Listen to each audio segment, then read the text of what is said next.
Maintenant, on va parler d'asynchrone. Donc, on ouvre notre script, on va ouvrir notre dossier, clic droit, ouvrir dans le terminal intégré, on va fermer l'explorateur et on se met ici. Donc, une opération asynchrone est une opération qui est exécutée de manière non bloquante. Ça signifie que le programme ne doit pas attendre que cette opération se termine avant de passer à l'opération suivante. Au lieu de bloquer l'exécution, le programme peut continuer à exécuter d'autres tâches ou à répondre à d'autres événements pendant que l'opération asynchrone est en cours. Dans le contexte de Node.js, les opérations asynchrones sont souvent utilisées pour effectuer des tâches qui prennent du temps ou qui sont bloquantes, comme les opérations d'entrée, de sortie, de lecture et d'écriture de fichiers, ou encore de requête réseau, ou les opérations de base de données, par exemple. Au lieu de bloquer le thread principal d'exécution, Node.js utilise un mécanisme appelé callback ou promise ou encore asyncaway pour gérer les opérations asynchrones. Par exemple, ici, je vais me faire une fonction qui va s'appeler wait. Je vais lui dire qu'il va avoir en paramètre du coup ms, d'accord?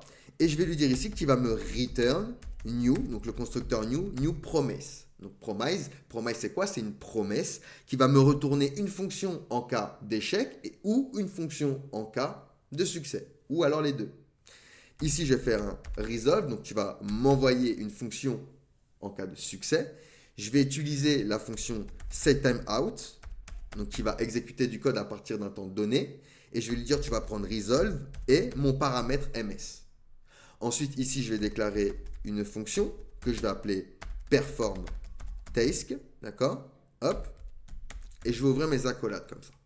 Ici, avant ma fonction, je vais placer le mot-clé async. Async est un mot-clé qui veut dire que ma fonction va être asynchrone. Qu'à l'intérieur, on va attendre du code asynchrone.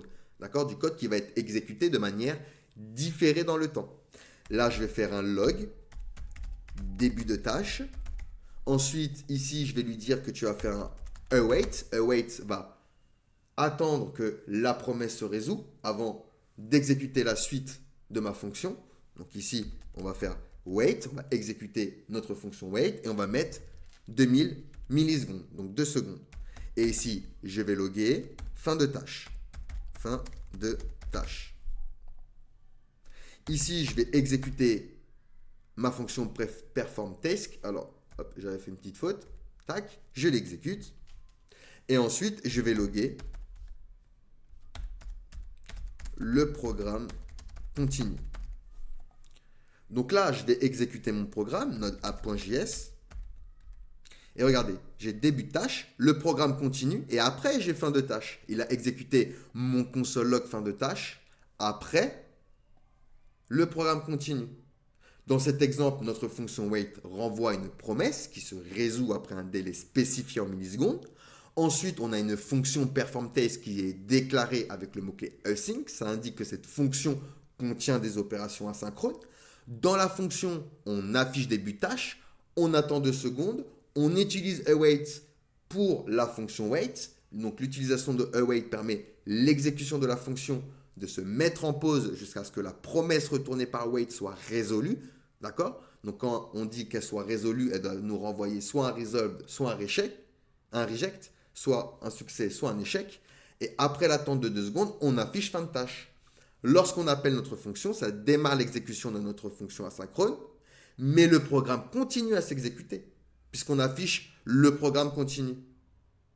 D'accord? Il n'attend pas la fin de la tâche asynchrone. L'utilisation de async away facilite la gestion des opérations asynchrones en les écrivant de manière plus linéaire. Ça les rend plus lisibles et plus proches de la syntaxe synchrone.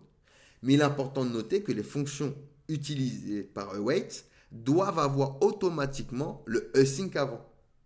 On ne peut pas utiliser await s'il n'y a pas async avant ma fonction. Donc voilà pour le code synchrone et le code asynchrone. Le code synchrone va exécuter ligne par ligne. Le code asynchrone va exécuter le code de manière différée dans le temps. Allez, on passe du coup à la suite.